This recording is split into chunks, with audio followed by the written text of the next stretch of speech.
లాబాను తన మామ అయిన లాబాను యొక్క ఇంటికి ప్రయాణమై వెళ్తూ ఉంటాడు. బెర్షబా నుండి హారానుకి యాకోబు ప్రయాణమై వెళ్తూ ఉన్నప్పుడు, ఆ ప్రయాణంలో రాత్రికాల సమయం అయినప్పుడు ఆ యొక్క యాకోబు ఒక చోట పడుకొని ఉంటాడు. యాకోబు ఆ రాత్రికాల సమయంలో అక్కడ పడుకొని ఉన్నప్పుడు యాకోబుకి ఒక దర్శనం కలుగుతుంది.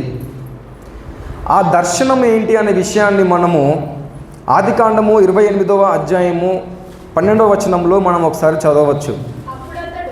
అప్పుడు అతడు ఒక కల కనెను, అందులో ఒక నిచ్చెన భూమి మీద నిలబడి ఉండెను, దాని కొన ఆకాశమున కంటెను, దాని మీద దేవుని దూతలు ఎక్కుచూ దిగుచూ నుండిరి. యాకోబుకి కలిగిన దర్శనం ఏంటి అని అంటే, భూమి పైన నుండి ఆకాశము వరకు ఒక నిచ్చెన వేయబడి ఉంది. ఆ నిచ్చెన యొక్క కొన ఆకాశానికి అంటుకొని ఉంది. దేవదూతలు ఆ యొక్క నిచ్చెన పైనుండి పైకి కిందకి ఎక్కుచూ దిగుచూ ఉన్నట్లుగా యాకోబు ఒక దర్శనాన్ని ఆ రాత్రికాల సమయంలో చూసినట్లుగా మనం చూస్తున్నాం. అయితే యాకోబు ఎక్కడికి ప్రయాణం అయ్యాడు, ఎక్కడికి వెళ్తున్నాడు అని అంటే, తన మామ ఇంటికి యాకోబు వెళ్తున్నాడు. తన యొక్క లక్ష్యము, తన గమ్యము, యాకోబు యొక్క గమ్యము, యాకోబు యొక్క లక్ష్యము ఏంటి అని అంటే, తన మామ ఇంటికి చేరుకోవాలి. తన మామ ఇంటికి చేరుకొని తన మామ కూతురిని పెళ్లి చేసుకోవాలి అనేది యాకోబు ముందున్న ఒక లక్ష్యం. అంతే కదా? మనకు కూడా చాలా లక్ష్యాలు ఉంటాయి కదా. మనకు కూడా మన జీవితంలో చాలా లక్ష్యాలు ఉంటాయి. మనము ఏమవ్వాలి, ఏం చెయ్యాలి, మనము ఎలా ఉండాలి, మనకు ఒక గోల్స్ ఉంటాయి, మనకు ఒక లక్ష్యం ఉంటుంది. వాటిని ఎలాగైనా మనం సాధించాలి అనే ఒక పట్టుదలతో మనం ఉంటాం. దాన్ని ఎలాగైనా మన జీవితంలో నెరవేర్చుకోవాలి అనే ఆలోచన, ఆశతో మనం ఉంటాం. యాకోబు ముందున్న లక్ష్యం, యాకోబు ముందున్న ఒక గమ్యం ఏంటి అని అంటే, ఎలాగైనా సరే తన మామ ఇంటికి చేరుకోవాలి. తన మామ ఇంటికి చేరుకొని తన మామ కూతుర్ని వివాహం చేసుకోవాలి. తన ప్రయాణం ఎక్కడికి అని అంటే మామ ఇంటికి. యాకోబు ప్రయాణం ఎక్కడికి? మామ ఇంటికి. మనము లోకంలో కూడా చూస్తాం, అత్తారింటికి దారేది అని మనం చూస్తాం, అవునా? యాకోబు ఏంటి అని అంటే మామగారింటికి దారేది అని వెళ్తున్నాడు.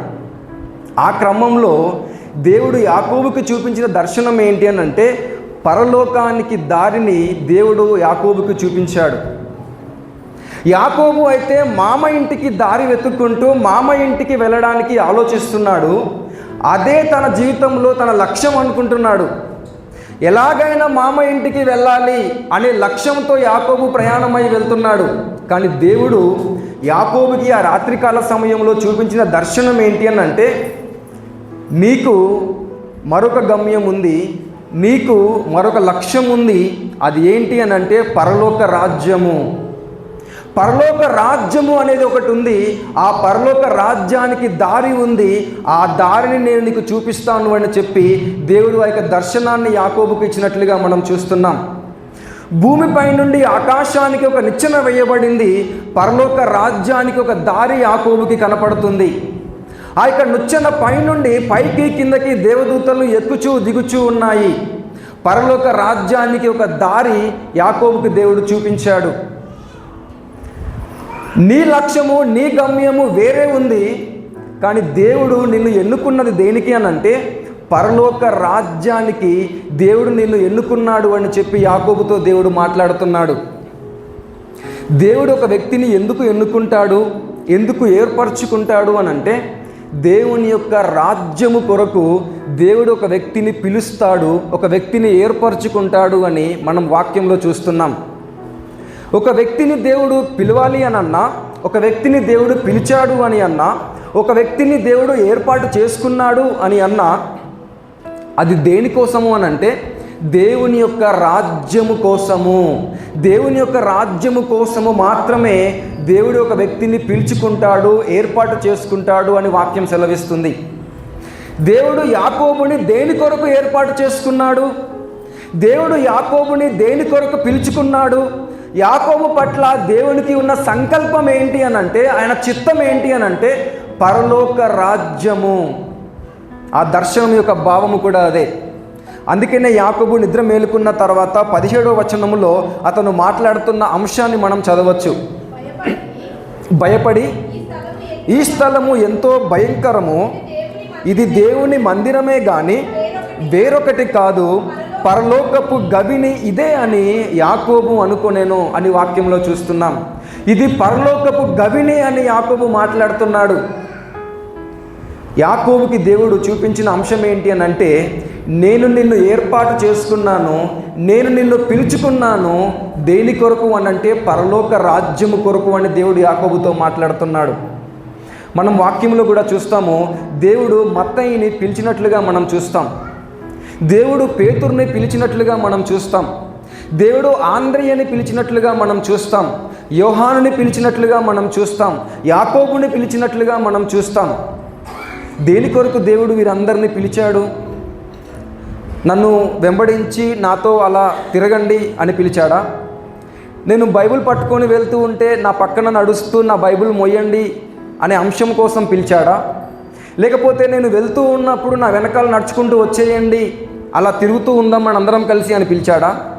దేని కొరకు దేవుడు వీరందరినీ పిలిచాడు అని అంటే, మిమ్మల్ని మనుష్యులను పట్టు జాలర్లుగా చేస్తాను అని చెప్పి దేవుడు అక్కడ వారిని పిలిచినట్లుగా చూస్తున్నాం. దేవుడు వారందరినీ కూడా దేవుని యొక్క రాజ్యము కొరకు, దేవుని యొక్క రాజ్యము కొరకు ప్రకటించడానికి, దేవుని యొక్క రాజ్యంలో ప్రవేశించడానికి, దేవుని యొక్క రాజ్యము కొరకు పనిచేయడానికి, దేవుని యొక్క రాజ్యము కొరకు పోరాడడానికి దేవుడు వారందరినీ పిలిచినట్లుగా మనం చూస్తున్నాం. దేవుడు అబ్రహామును ఎందుకు పిలిచాడు? దేవుడు ఇస్సాకును ఎందుకు పిలిచాడు? దేవుడు యాకోబును ఎందుకు పిలిచాడు? ఒక దేశాన్ని ఇచ్చి ఆ దేశంలో మీరు నివాసం ఉండండి సరిపోతుంది అని చెప్పడానికి పిలిచాడా? నీకు ఒక దేశాన్ని ఇస్తున్నాను, ఆ దేశంలో మీరు మీ పిల్లలు అందరూ కలిసి చక్కగా బ్రతకండి, ఇది చాలు అని చెప్పడానికి పిలిచాడా? దేవుడు అబ్రహామును ఇస్సాకును దేనికోసం పిలిచాడు?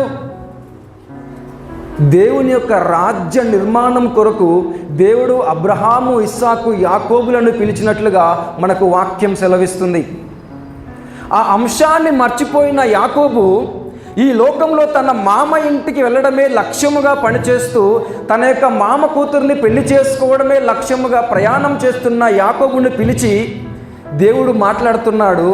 దేవుడు యాకోబుకు గుర్తు చేస్తున్నాడు, నేను నిన్ను ఏర్పాటు చేసుకున్నాను, నేను నిన్ను పిలుచుకున్నాను, నువ్వు నా సొత్తువి.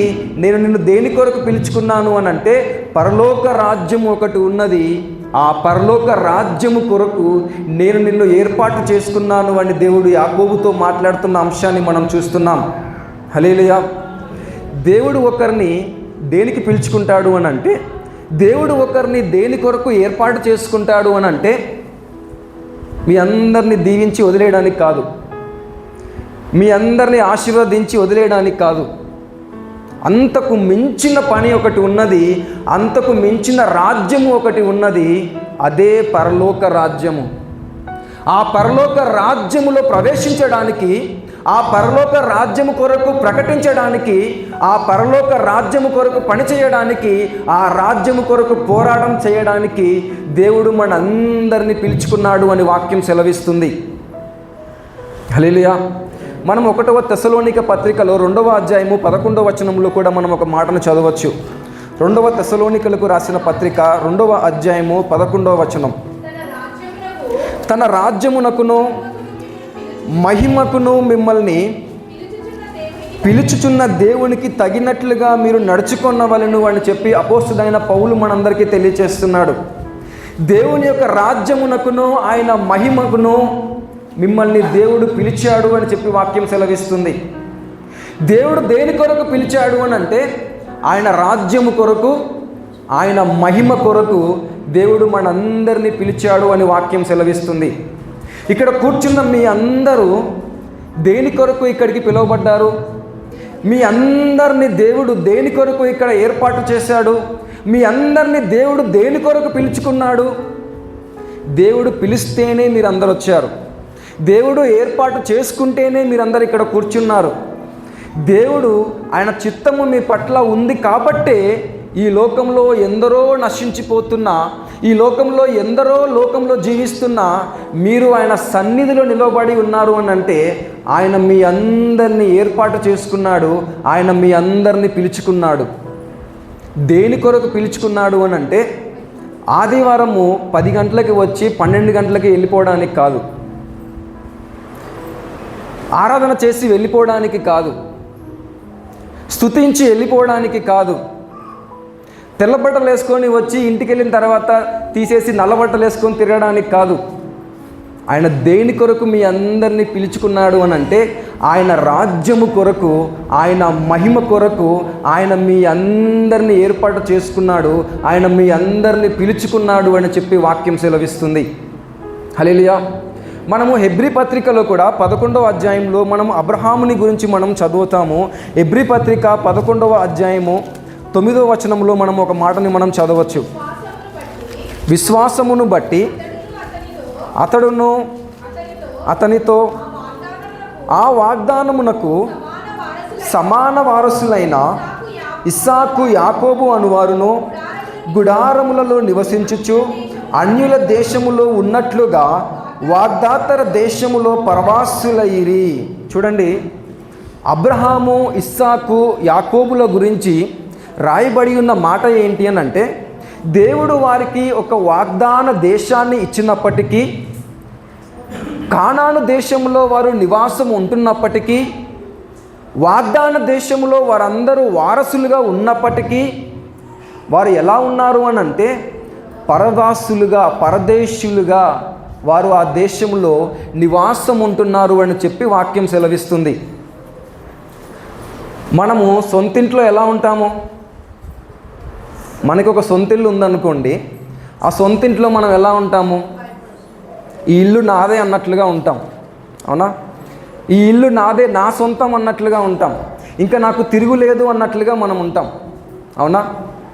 కానీ అబ్రహాము, ఇస్సాకు, యాకోబుల గురించి ఏమని రాయబడి ఉందనంటే వారు ఒక దేశములో వారు ఉన్న, సొంత దేశంలో వారు ఉన్న, ఇది నాది కాదు అన్నట్లుగా వారు ఉన్నారు అని చెప్పి వాక్యం సెలవిస్తుంది. దీనికి సంబంధించిన వారము మేము కాము, ఇది మాది కాదు, మాకు మరొక దేశం ఉన్నది, మాకు మరొక ప్రాంతం ఉన్నది అన్నట్లుగా, ఇది మాది కాదు, ఎప్పటికైనా మేము ఇక్కడి నుంచి వదిలిపెట్టి వెళ్ళిపోవాలి అన్నట్లుగా పరవాసులుగా వారు ఉన్నారు అని చెప్పి వాక్యం సెలవిస్తుంది. ఒకవేళ మనకి గనుక 100 ఎకరాల భూమి ఉందనుకోండి, 100 ఎకరాల పొలం ఉందనుకోండి, మనం ఎలా ఉంటాము? ఒక పెద్ద సొంత ఇల్లు ఉందనుకోండి, మనం ఎలా ఉంటాము? ఇదంతా నాదే, నేను సంపాదించింది ఇదంతా నాదే అన్నట్లుగా మనం ఉంటాం. ఈ భూమి అంతా నాదే అన్నట్లుగా మనం ఉంటాం. కానీ దేవుడంట వారికి ఒక దేశాన్నే ఇచ్చాడంట. అర్థమవుతుంది కదా? ఒక ఇల్లు కాదు, ఎకరం పొలం కాదు, 10 ఎకరాల పొలం కాదు, ఒక దేశము. ఆ దేశము కూడా ఎలాంటి దేశము అని అంటే కరువు లేని దేశము.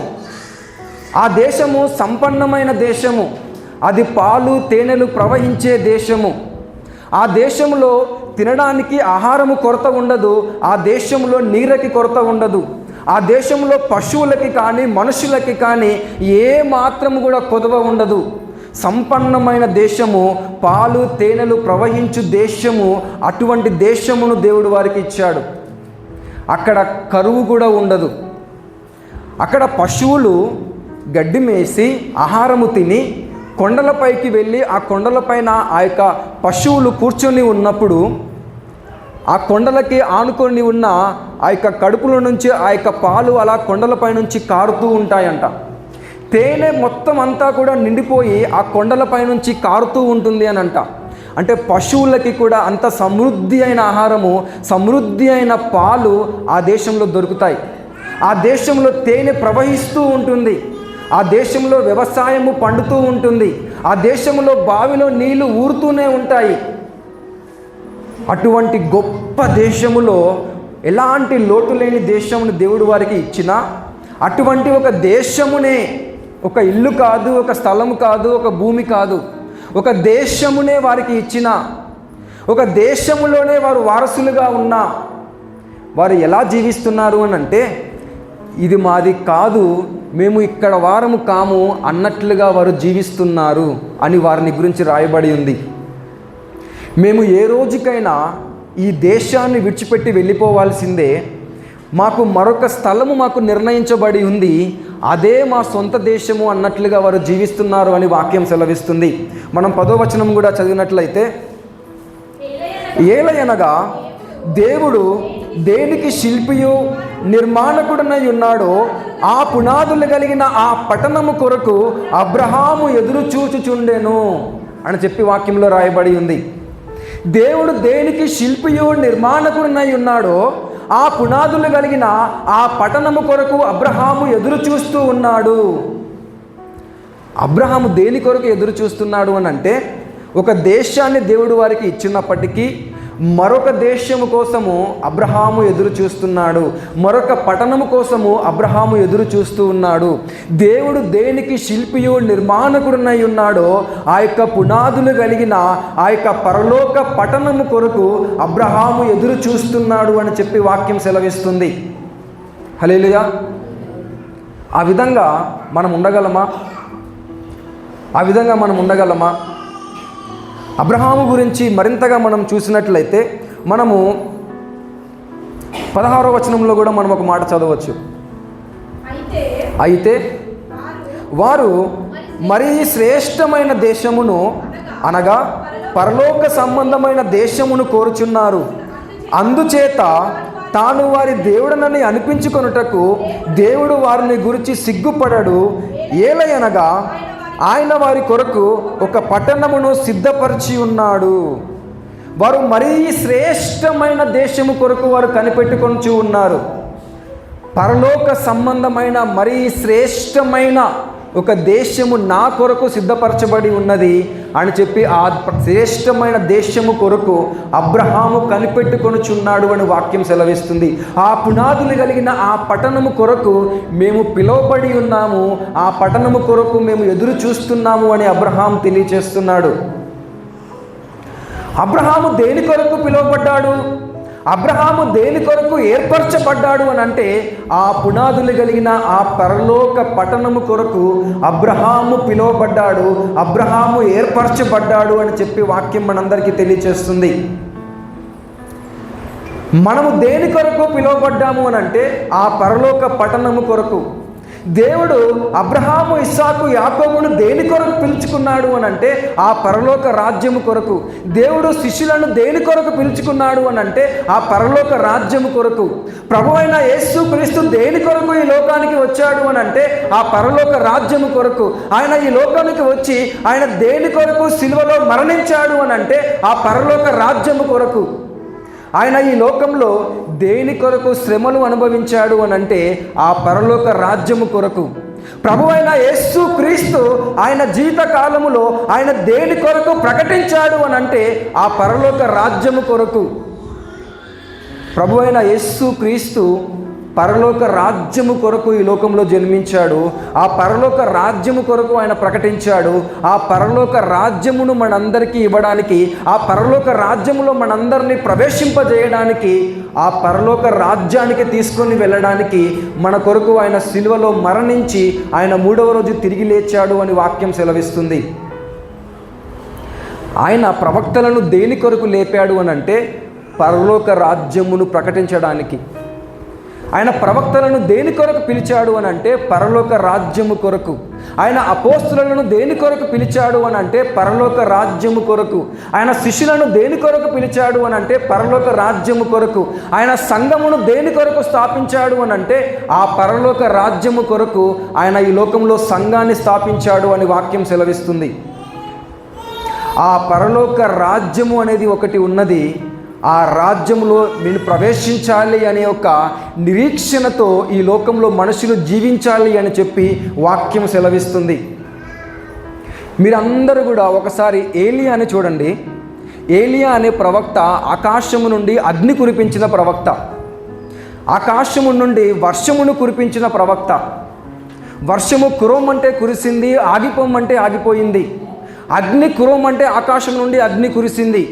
అటువంటి ప్రవక్త ఒకరోజు ఏమని ప్రార్థన చేస్తున్నాడు అని అంటే, నాకు ప్రాణభీతి ఉంది అని చెప్పి ప్రార్థన చేస్తున్నాడు.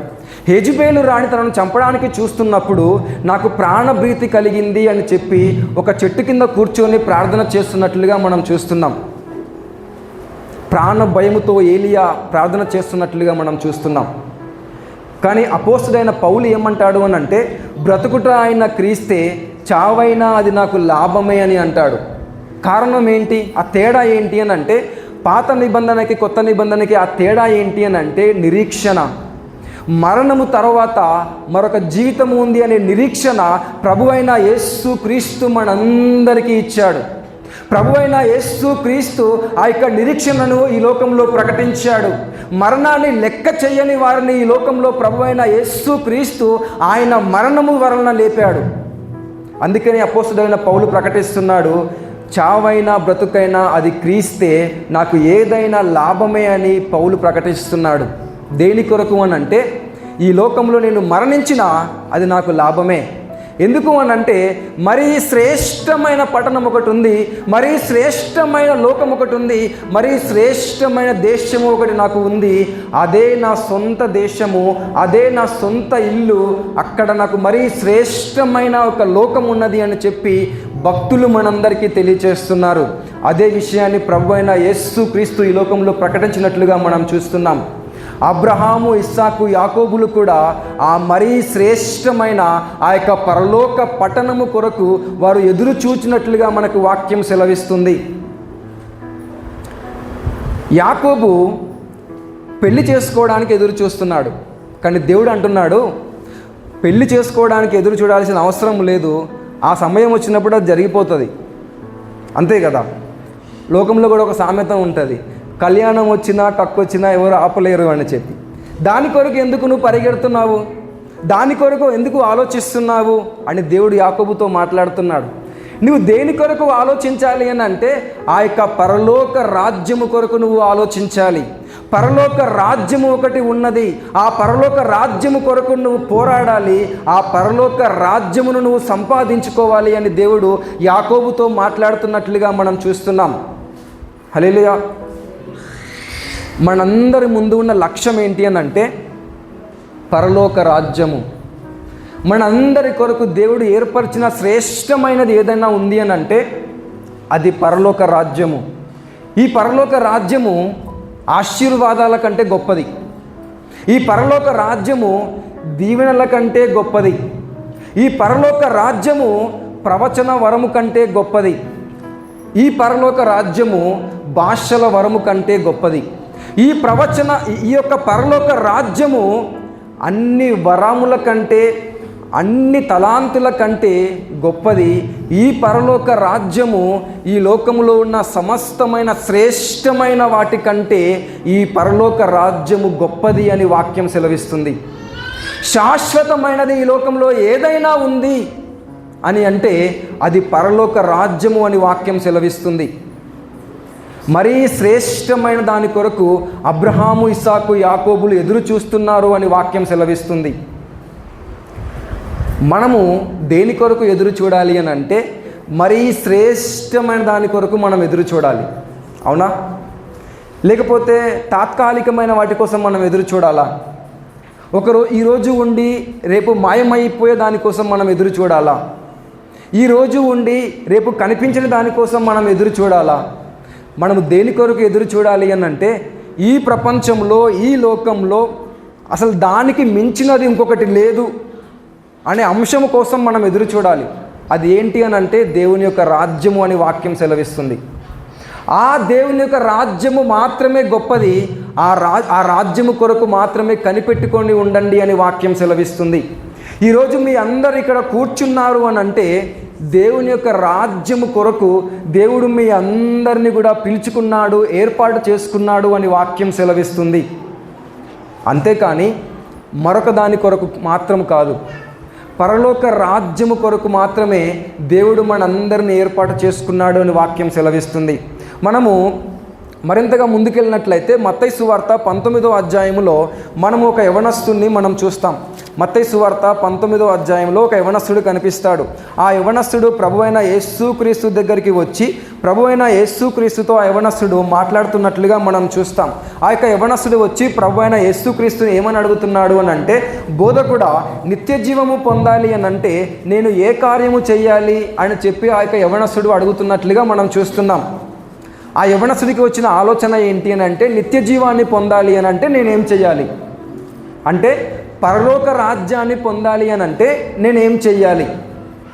ఇప్పటి వరకు మనం చెప్పుకున్నాం కదా, పరలోక రాజ్యమును సంపాదించాలి, పరలోక రాజ్యములో ప్రవేశించాలి, పరలోక రాజ్యము కొరకు పోరాడాలి అని. మరి ఆ పరలోక రాజ్యాన్ని సంపాదించుకోవాలంటే ఎలా, ఆ పరలోక రాజ్యంలో ప్రవేశించాలంటే ఎలా అనే ప్రశ్న ఒక యవనస్తుడికి వచ్చింది.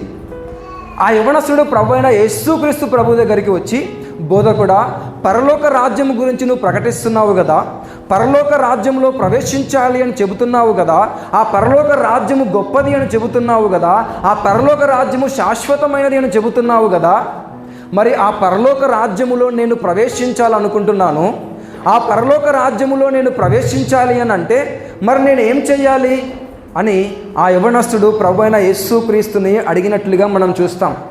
అందుకు ప్రభువైన యేసుక్రీస్తు ఏం చెప్పారు అని అంటే, నీవు దేవుని యొక్క ఆజ్ఞలను అనుసరించి నడుచుకోవాలి అని దేవుడు చెప్పారు. అప్పుడు ఆ యొక్క యవనస్తుడు ఏ ఆజ్ఞలు అని చెప్పి అడిగాడు. ప్రభువైన యేసుక్రీస్తు నిన్ను వల్లే నీ పొరుగువాన్ని ప్రేమించాలి, తల్లిదండ్రులను సన్మానించాలి, నరహత్య చేయవద్దు, వ్యభిచరించవద్దు, దొంగలించవద్దు, ఈ ఆజ్ఞలన్నీ ఉన్నాయి కదా, ఈ ఆజ్ఞలను పాటించాలి అని చెప్పి ప్రభువైన యేసుక్రీస్తు తెలియజేశారు. అప్పుడు ఆ యవనస్తుడు ఏమన్నాడు అని అంటే, అయితే నేను అవేవి చేయడం లేదు, నేను బాగానే ఉన్నాను, నేను దొంగతనం చేయడం లేదు, నరహత్య చేయడం లేదు, నేను ఎవరి దగ్గర నేను దొంగలించడం లేదు, తల్లిదండ్రులను సన్మానిస్తున్నాను, నేను పొరుగువాన్ని ప్రేమిస్తున్నాను, బైబిల్లో ఉన్న ప్రతి ఆజ్ఞను కూడా నేను పాటిస్తున్నాను, 10 ఆజ్ఞలను నేను పాటిస్తున్నాను, ప్రతి ఆజ్ఞను కూడా నేను పాటిస్తున్నాను, ఇంకా నాకు అడ్డు లేదు కదా పరలోక రాజ్యానికి వెళ్ళడానికి అని చెప్పి ఆ యవనస్తుడు అడిగాడు. ఇప్పుడు మనందరం కూడా చూద్దాము, పరలోక రాజ్యంలో ప్రవేశించాలి అని అంటే దేవుడిచ్చిన ఆజ్ఞలను మీరు పాటించాలి అని ప్రభు చెప్పాడు. ఇప్పుడు మనందరం కూడా ఒకసారి పరిశీలిద్దాం, పరలోక రాజ్యానికి మనం కూడా అర్హులమా కాదా అని. మీరందరూ చెప్పండి, మీరు దొంగతనం చేశారా? చేయట్లేదు. నరహత్య చేస్తున్నారా? చేయడం లేదు. అబద్ధం ఆడుతున్నారా? ఆడడం లేదు. పొరుగు వాళ్ళని ప్రేమిస్తున్నారు. మీ యొక్క తల్లిదండ్రులను సన్మానిస్తున్నారు.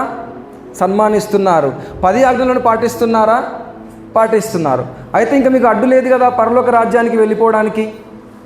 అడ్డు ఉందా లేదా? ఇప్పుడు మీరందరూ ఏమవ్వాలి? పరలోక రాజ్యానికి వెళ్ళిపోవడానికి మీరందరూ కూడా అర్హులే. అయితే ప్రభువైన యేసుక్రీస్తు ఆ యవనస్తుడితో ఒక మాట అన్నాడు. ఆ మాట ఏంటి అని అంటే, నీ ధనాన్ని అంతా కూడా విడిచిపెట్టి పేదలకు ఇచ్చేసి, అంటే ధనాన్ని అంతా కూడా నువ్వు ఈ లోకంలో విడిచిపెట్టి నన్ను వెంబడిస్తే పరలోక రాజ్యానికి నువ్వు అర్హుడు అవుతావు అని చెప్పి ప్రభు చెప్పాడు. ప్రభు ఆ మాట ఎందుకు చెప్పాడు అని అంటే, అతడి దగ్గర ఉన్న ధనాన్ని పేదలకు ఇచ్చేసేయాలి అనే ఉద్దేశం కాదు. ఆ యొక్క యవనస్తుడి దగ్గర ఒక లోపం ఉంది. ఆ యవనస్తుడు ప్రతి ఆజ్ఞను పాటిస్తున్నాడు, బాగానే ఉంది, కానీ ఒక లోపం ఉంది ఆ యవనస్తుడి దగ్గర. ఆ లోపం ఏంటి అని అంటే, ధనాన్ని ప్రేమించే ఒక లోపము ఆ యవనస్తుడి దగ్గర ఉంది. అందుకే ప్రభువైన యేసుక్రీస్తు ఏమన్నారు అని అంటే, నీ దగ్గర ఒక లోపం ఉంది, ఆ లోపాన్ని సరి చేసుకుంటే పరలోక రాజ్యానికి నువ్వు అర్హుడు అవుతావు అని చెప్పాడు. ఆ యవనస్తుడు ఆ లోపాన్ని సరి చేసుకోవడానికి ఇష్టపడక వ్యసనపడి తిరిగి వెళ్ళిపోయాడు అని చెప్పి మనం చూస్తున్నాం. పరలోక రాజ్యానికి ప్రవేశించాలి అని అంటే ఒక చిన్న లోపము కూడా ఉండకూడదు అని మనకు వాక్యం సెలవిస్తుంది. ఒక చిన్న పాపము కూడా మనలో ఉండకూడదు అని మనకు వాక్యం సెలవిస్తుంది. మనం చాలాసార్లు అనుకుంటాం, ఈ చిన్న తప్పే కదా, ఏమవుతుంది, నేను దేవుడి కోసం ఎన్నో చేస్తున్నాను, నేను ప్రతి ఆదివారం సమయానికి చర్చ్కి వెళ్తున్నాను, నేను ఎన్నో చేస్తున్నాను, ఎన్నో మంచి కార్యాలు చేస్తున్నాను, ప్రతి ఆజ్ఞను నేను పాటిస్తున్నాను, 10 ఆజ్ఞలను నేను పాటిస్తున్నాను, ఇంకా 10 ఆజ్ఞలు ఉంటే కూడా నేను పాటిస్తాను, 20 ఆజ్ఞలైనా నేను పాటిస్తాను, ఒక చిన్న తప్పే కదా, ఏమవుతుంది అని మనం అనుకుంటాం. కానీ ప్రభు చెప్తున్నాడు కదా, ఒక్క చిన్న పొరపాటు ఉన్నా కూడా, ఒక్క చిన్న పాపం ఉన్నా కూడా ఆ పరలోక రాజ్యములోనికి మీరు ప్రవేశించలేరు అని చెప్పి వాక్యం సెలవిస్తుంది. అర్థమవుతుంది కదా? ఆ ధనవంతుడు ప్రతి ఆజ్ఞను పాటిస్తున్నాడు, కానీ ధనాన్ని ప్రేమిస్తున్నాడు. ధనాన్ని ప్రేమించడము అనే ఒక లోపము ఆ ధనవంతుడి దగ్గర ఉంది. ప్రభు అన్నాడు, ఆ ధనాన్ని విడిచిపెట్టు, ఆ లోపాన్ని విడిచిపెట్టుమని ప్రభు అన్నాడు. ఎప్పుడైతే విడిచిపెడతావో అప్పుడు పరలోక రాజ్యాన్ని స్వతంత్రించుకుంటావు అని ప్రభు అయిన యేసుక్రీస్తు మాట్లాడినట్లుగా మనం చూస్తాం. మనము కూడా ఇశ్రాయేలీలు 40 సంవత్సరాలు వారు అరణ్యంలో ప్రయాణం చేసిన తర్వాత వారు ఇంచుమించు కానానుకి వెళ్ళిపోయారు అన్న సమయంలో ఒక చిన్న పట్టణం దగ్గర వారు ఆగిపోతారు. కారణం ఏంటి తెలుసా? ఒక చిన్న పొరపాటు. ఆకాను అనే ఒక వ్యక్తి చేసిన ఒక చిన్న పొరపాటు ఆ కానానులోనికి ప్రవేశించకుండా వారిని అడ్డుకున్నట్లుగా మనం చూస్తాం. ఇశ్రాయేలీలు ఐగుప్తు చెర నుండి బయటికి వచ్చారు, ఫరోని ఎదిరించారు, ఎర్ర సముద్రాన్ని సైతం దాటారు, ఎరికో గోడలు కూల్చివేశారు, యోర్దాను నది దాటారు, అమాలేకీయులను ఎదిరించారు. 40 సంవత్సరాలు వాళ్ళు ప్రయాణం చేశారు. అయినప్పటికీ కానానుకు చేరుకోవడానికి ఒక చిన్న తప్పిదం వారికి అడ్డొచ్చింది. ఆ తప్పిదం పేరు ఆకాను. ఆకాను అనే వ్యక్తి చేసిన చిన్న పొరపాటు ఆ కానానుకి ప్రవేశించకుండా వారిని ఆపేసింది. పరలోక రాజ్యములో ప్రవేశించడానికి కూడా మనము 20 ఆజ్ఞలు పాటించినప్పటికీ, మనం 10 ఆజ్ఞలు పాటించినప్పటికీ, మనము అన్నీ బాగానే చేస్తున్నప్పటికీ, ఏదైనా మనలో ఒక చిన్న లోపం ఉన్నా, మనలో ఏదైనా ఒక చిన్న పొరపాటు ఉన్నా, ఈ చిన్న తప్పే కదా అని అనుకోకుండా ప్రతి పొరపాటును కూడా సరిచేసుకున్నట్లయితే పరలోక రాజ్యమును మనము స్వతంత్రించుకుంటాము అని వాక్యం సెలవిస్తుంది. మనము పరిసయ్యుడి ప్రార్థనను కూడా మనం చూస్తాం. పరిసయ్యుడు ఏమని ప్రార్థన చేస్తాడు అని అంటే, నేను క్రమం తప్పకుండా దేవాలయానికి వెళ్తున్నాను, నేను దశమ భాగం ఇస్తున్నాను, ఉపవాసం ఉంటున్నాను, ప్రార్థన చేస్తున్నాను, నేను అన్ని చేస్తున్నాను కదా అని అన్నాడు. ప్రభు అన్నాడు, పరిసయ్యులు శాస్త్రులు పరలోక రాజ్యములో ప్రవేశించరు అని చెప్పి ప్రభు అయిన యేసుక్రీస్తు చెప్పారు. కారణం ఏంటి? అన్ని చేస్తున్నారు కదా వాళ్ళు.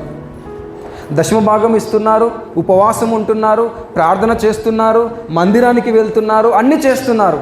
అయినా పరిసయ్యులు పరలోక రాజ్యానికి ఎందుకు వెళ్ళలేరు అనంటే, వారిలో ఉన్న గర్వమును బట్టి దేవుడు వారు పరలోక రాజ్యానికి వెళ్ళరు అని చెప్పాడు.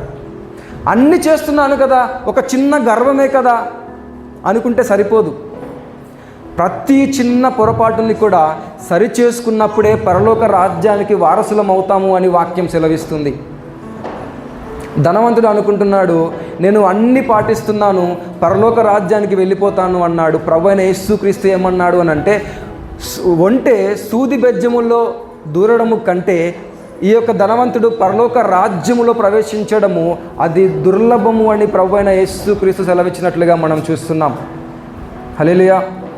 పరలోక రాజ్యములో ప్రవేశించాలి అని అంటే మనము ప్రతి చిన్న తప్పిదమును కూడా మనము విడిచిపెట్టాలి, ప్రతి చిన్న పాపమును కూడా మనం విడిచిపెట్టాలి, ప్రతి చిన్న అబద్ధమును కూడా మనం విడిచిపెట్టాలి, ప్రతి చిన్న లోపమును కూడా మనము ఎప్పటికప్పుడు సరిచేసుకునే వారముగా మన జీవితంలో మనం ఉండాలి అని వాక్యం సెలవిస్తుంది. పరలోక రాజ్యములో ప్రవేశించడము అని అంటే అది చర్చిలోకి ప్రవేశించినంత ఈజీ కాదు. అర్థమవుతుంది కదా? చర్చిలోకి మనము వచ్చేసినంత ఈజీగా పరలోక రాజ్యములోనికి మనం వెళ్ళలేం. చర్చిలోకి అలా వచ్చేసి అలా వెళ్ళిపోయినట్లుగా కాదు పరలోక రాజ్యములోనికి ప్రవేశించడం అంటే.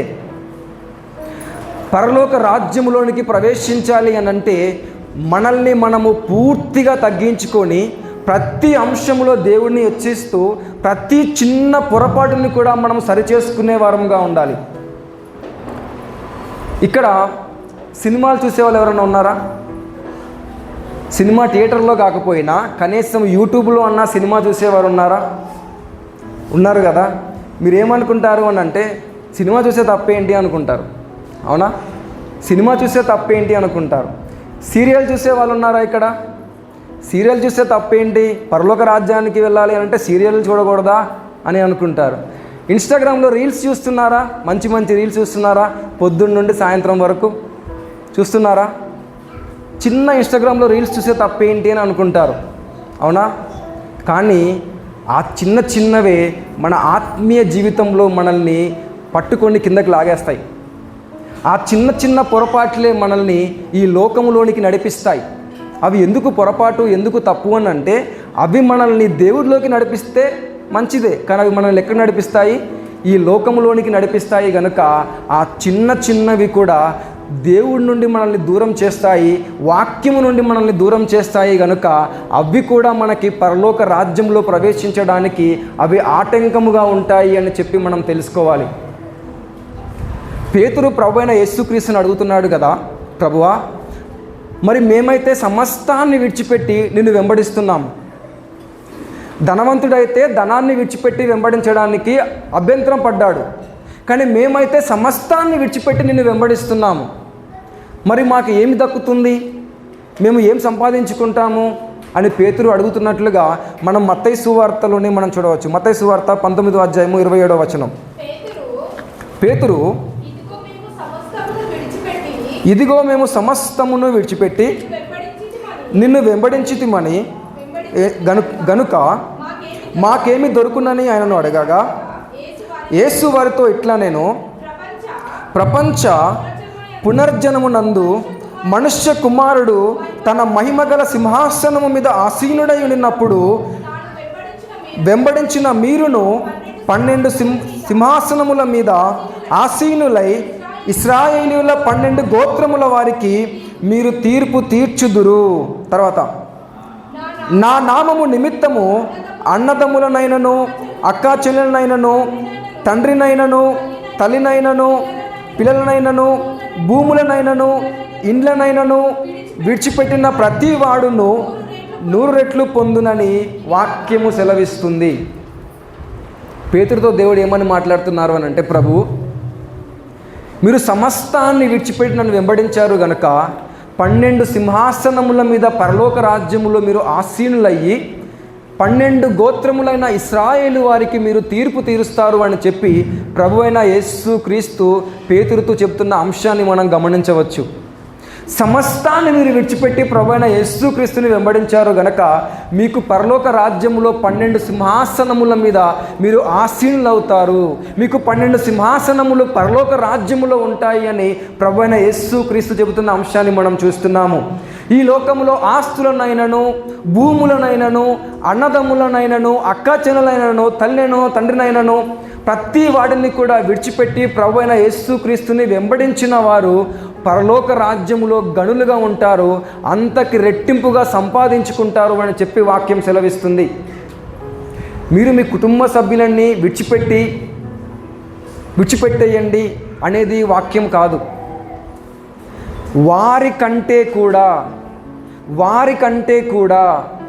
మీ భార్య కంటే కూడా, మీ భర్త కంటే కూడా, మీ పిల్లల కంటే కూడా, మీ తల్లి తండ్రి అన్న చెల్లి అక్క తమ్ముళ్ళ కంటే కూడా, మీకున్న ఆస్తులు భూముల కంటే కూడా, మీ ఆస్తులు బంగ్లాల కంటే కూడా ప్రభువైన యేసు క్రీస్తుని మీరు అధికముగా మీరు ప్రేమించి ఆయనను మీరు సొంతము చేసుకొని ఆయన ముందు ఇవన్నీ కూడా నాకు అక్కరలేదు, ఇవన్నీ కూడా నాకు వ్యర్థమే అని మీరు ఎంచుకొని ఆయన కొరకు మీరు నిలబడినట్లయితే ఆ పరలోక రాజ్యములో మీరు సింహాసనం మీద ఆసీనులవుతారు అని చెప్పి వాక్యం సెలవిస్తుంది. మీరు సమస్తాన్ని కూడా మీరు నష్టముగా ఎంచుకొని, భక్తులు అంటారు కదా, సమస్తాన్ని కూడా మేము నష్టముగా ఎంచుకున్నాము అంటారు. దేని కొరకు నష్టంగా ఎంచుకున్నారు అని అంటే, ఆ పరలోక రాజ్యము కొరకు ఈ లోకంలో సమస్తాన్ని కూడా మేము నష్టముగా ఎంచుకున్నామంటారు. ఈ లోకంలో ఉండే సమస్తము కూడా మాకు నష్టమే. ఈ లోకంలో ఉండే సమస్తముకు నష్టమేనా? ఆస్తులు మనకి నష్టమా? మనకి బంగ్లాలు నష్టమా? బంగారము ధనం మనకి నష్టమా? ఈ లోకంలో ఉండే సమస్తం మనకి నష్టమా? భక్తులు అంటున్నారు కదా, పరలోక రాజ్యము నిమిత్తము, ఆ రాజ్యమును సంపాదించుకునే నిమిత్తము ఈ లోకములో ఉండే సమస్తము కూడా మాకు నష్టమే. దేవుని రాజ్యమునకు అడ్డుపడే ప్రతిదీ కూడా మాకు నష్టమే. దేవుని రాజ్యము కొరకు పోరాడే క్రమములో ఎదురయ్యే ప్రతిదీ కూడా, ప్రతి లాభమైనది కూడా మాకు నష్టమే. దేవుని యొక్క రాజ్యము కొరకు పోరాడే క్రమములో ప్రతి నష్టమైనది కూడా మాకు లాభమే అని చెప్పి భక్తులు మాట్లాడుతున్న అంశాన్ని మనం గమనించవచ్చు. దేవుని రాజ్యము నిమిత్తము ఈ లోకంలో లాభమైనది వారికి నష్టముగా ఎంచుకున్నారు, నష్టమైన దాన్ని వారు లాభముగా ఎంచుకున్నారు. దేవుని యొక్క రాజ్యము కొరకు వారు పోరాటం చేశారు అని చెప్పి వాక్యం సెలవిస్తుంది. ప్రభువైన యేసుక్రీస్తు ఈ లోకంలో ఆయన సిలువలో మరణించడానికి గల కారణం ఏంటి అని అంటే దేవుని యొక్క రాజ్యమును మనందరికీ ఇవ్వడానికి. బిల్లీ గ్రామ్ గారు మరణించే సమయంలో ఆయన చెప్పిన మాట ఏంటి అని అంటే, నేను చనిపోయాను అని చెప్పి మీరు ఎవరికి చెప్పకండి, నా అడ్రస్ మారిందని చెప్పి మీరు చెప్పండి అన్నారు ఆయన. నా అడ్రస్ మాత్రమే మారింది, నన్ను మీరు కలుసుకోవాలి అని అంటే కలుసుకోవచ్చు, నేను చనిపోయాను నన్ను మీరు కలుసుకోలేరు అనే సబ్జెక్ట్ లేదు ఇక్కడ. నన్ను మీరు కలుసుకోవాలంటే కలుసుకోవచ్చు, కలుసుకునే స్థలం ఉంది, కలుసుకునే సమయము కూడా ఉంది. ఆ స్థలములో మీరు నన్ను కలుసుకోవచ్చు, నన్ను చూడవచ్చు, నాతో మాట్లాడవచ్చు. నా అడ్రస్ మాత్రమే మారుతుంది, నా ప్లేస్ మాత్రమే మారుతుంది అని చెప్పి బిల్లీ గ్రామ్ గారు చెప్పిన సాక్ష్యాన్ని మనం జ్ఞాపకం చేసుకోవచ్చు. ఈ లోకంలో ఒకరోజు మన అడ్రస్ మారుతుంది కానీ మనం మారము, మన ప్లేస్ మారుతుంది కానీ మనం మారము. క్రీస్తు కొరకు మనం నిలబడినట్లయితే పరలోక రాజ్యములో మరొక రెసిడెన్షియల్ అడ్రస్ మనకు ఉంటుంది, మరొక స్థలము మనకి పరలోక రాజ్యములో ఉంటుంది, మరొక గదులు మనకి పరలోక రాజ్యములో ఉంటాయి. ఈ లోకంలో మట్టికి మట్టిగా కలిసిపోయినప్పటికీ శరీరము పరలోక రాజ్యములో మనము నివాసం ఉంటాము అని చెప్పి వాక్యం మనకి సెలవిస్తుంది. ఆ పరలోక రాజ్యము కొరకు మీరు పోరాటం చేయండి అని వాక్యం సెలవిస్తుంది. అన్యులు ఏమంటారు అని అంటే, మరణించిన తర్వాత ఎలకగా పుడతారు, కోతిగా పుడతారు, బొద్దింకలాగా పుడతారు అని చెప్పి అంటారు. దేవుని నమ్మని వాళ్ళు ఏమంటారు అని అంటే, ప్రాణం గాల్లో కలిసిపోతుంది, ఆత్మ లేదు అని చెప్పి అంటారు. ఆ మాత్రానికి సృష్టి ఎందుకు? ఆ మాత్రానికి మన జీవితం ఎందుకు? ఒకవేళ మన ప్రాణము గాల్లో కలిసిపోయినట్లయితే, మన లోపల ఆత్మ లేనట్లయితే, జీవము లేనట్లయితే ఇక మనం జీవించే జీవితానికి అర్థం ఎందుకు? ఈ లోకంలో మనం ఇంత పని చేయాల్సిన అవసరం ఏముంది? అసలు ఈ సృష్టికి అర్థం ఏముంది? మనిషి మరలా బొద్దింకలాగా పుట్టే విధానమే అయితే ఆ యొక్క అవసరం ఏముంది? ఇంత పెద్ద సృష్టికి గల కారణం ఏముంది? దేవుడు ఆయన లోపల ఉన్న జీవాన్ని మనకు ఇచ్చాడు అని వాక్యం సెలవిస్తుంది. మంటితో మనుషులను చేశాడు కానీ మన ఆత్మ ఎక్కడి నుంచి వచ్చింది అని అంటే, జీవాత్మ అయిన దేవుడు ఆయన లోపల ఉన్న ఆ జీవాత్మని మన లోపల ప్రవేశపెట్టాడు అని చెప్పి వాక్యం సెలవిస్తుంది. మన లోపల ఉన్న ఆ జీవాత్మ అది ఎక్కడిది, అది ఎవరిచ్చారు, అది ఎక్కడి నుండి వచ్చింది అని అంటే, దేవుడి లోపల ఉన్న ఆ జీవాత్మను మనకు ఇచ్చాడు అని వాక్యం సెలవిస్తుంది. అందుకనే ప్రసంగి ఏమంటాడు అని అంటే, శరీరము అయితే మట్టిలో కలిసిపోతుంది కానీ దేవుడు దయచేసిన ఆత్మ తిరిగి దేవుడి దగ్గరికి వెళ్ళాలి అని అంటాడు. ఎందుకు అని అంటే, దాన్ని దయచేసిన వాడు దేవుడే కనుక ఆయన మనందరి కోసము పరలోక రాజ్యాన్ని ఆయన ఏర్పాటు చేశాడు అని వాక్యం సెలవిస్తుంది. దేవుడు ఈ లోకంలో ఒకరిని పిలిచాడు అని అన్నా, ఒకరిని ఏర్పాటు చేసుకున్నాడు అని అన్నా, ఒకరిని ఆయన యొద్దకు పిలిచి ఆయన చిత్తములో ఒకరిని ఏర్పాటులో ఉంచుకున్నాడు అని అన్నా, ఈ లోకంలో మనందరి విషయంలో దేవుడికి ఒక తలంపు, ఒక ఆలోచన, ఒక చిత్తము మన పట్ల ఉంది అని అన్నా, అది ఒకే ఒక కారణం ఉంటుంది, అది దేవుని యొక్క రాజ్యము. దేవుని యొక్క రాజ్యము కొరకు ఆయన మనల్ని పిలుస్తాడు. దేవుడు నన్ను దేని కొరకు నిలబెట్టాడు? ఇక్కడ నిలబడి చక్కగా వాక్యం చెప్పి వెళ్ళిపోమనా? అదే నా పని? దానికోసం నన్ను పిలిచాడా? వాక్యం చెప్పడానికే నన్ను పిలిచాడా దేవుడు? అక్కడ కూర్చొని వినడానికే మిమ్మల్ని పిలిచాడా? ఇదేనా మన పని? చెప్పడము వినడమేనా మన పని? దీనికోసమే ఆయన మనందరినీ పిలిచాడా? కాదు. ఆయన మనందరినీ దేని కొరకు పిలిచాడు అని అంటే, ఆయన రాజ్యము కొరకు మనందరినీ ఆయన పిలిచాడు. ఆ రాజ్యములో యుగ యుగములు జీవించడానికి, ఆ రాజ్యము కొరకు పోరాటం చేయడానికి, ఆ రాజ్యాన్ని ప్రకటించడానికి, ఆ రాజ్యంలో ప్రవేశించడానికి దేవుడు మనందరినీ పిలిచాడు, ఏర్పాటు చేసుకున్నాడు అని వాక్యం సెలవిస్తుంది. కనుక ఆ యొక్క రాజ్యము కొరకు మనము నిరీక్షణ కలిగి ఉండాలి. ఆ రాజ్యము కొరకు మనము ప్రయాణం చేసే వారంగా ఉండాలి. మన లక్ష్యము కానీ, మన గమ్యము కానీ, మన స్థితి కానీ ఆ పరలోక రాజ్యము కొరకు మాత్రమే ఉండాలి అని ఈ యొక్క వాక్యం మనందరికీ సెలవిస్తుంది. హల్లెలూయా. వాక్యం అర్థమైంది కదా. మనము దేని కొరకు నిరీక్షణ కలిగి ఉండాలి? దేవుని యొక్క రాజ్యము కొరకు. మరీ శ్రేష్టమైనది ఈ లోకంలో ఏముంది? దేవుని యొక్క రాజ్యమే. మరీ ఘనమైనది ఈ లోకంలో ఏముంది అంటే దేవుని యొక్క రాజ్యమే. నిలబడిన నేను అయినా, కూర్చున్న మీరు అయినా దేని కొరకు మనం పిలువబడ్డాము, దేని కొరకు మనము ఏర్పరచబడ్డాము అని అంటే దేవుని యొక్క రాజ్యము కొరకు మాత్రమే. కనుక ఆ రాజ్యము కొరకు మనం అందరము కూడా కలిసి పని చేయాలి, మనందరము కలిసి ప్రకటించాలి, మనందరము కలిసి ప్రవేశించాలి, మనందరము కలిసి పోరాడాలి. హల్లెలూయా. అందుకనే భక్తుడు పాట ఏం రాశాడు అని అంటే, సీయోను పాటలు సంతోషముగా పాడుచు సీయోను వెళ్ళుదము. సీయోను పాటలు సంతోషముగా పాడుచు సీయోను వెళ్ళుదము. లోకాన శాశ్వతానందమేమియు లేదని చెప్పెను ప్రియుడేసు. లోకాన శాశ్వతానందమేమియు లేదని చెప్పెను ప్రియుడేసు. పొందవలేని లోకమునందు కొంతకాలమెన్నో శ్రమలు. పొందవలేని లోకమునందు కొంతకాలమెన్నో శ్రమలు. సీయోను పాటలు సంతోషముగా పాడుచు సీయోను వెళ్ళుదము. సీయోను పాటలు సంతోషముగా పాడుచు సీయోను వెళ్ళుదము. ఆనందమయ పరలోకము మనది, అక్కడ నుండి వచ్చునేసు. ఆనందమయ పరలోకము మనది, అక్కడ నుండి వచ్చునేసు. సీయోను గీతము సొంపుగా కలసి పాడేదము ప్రభు యేసుకు జై.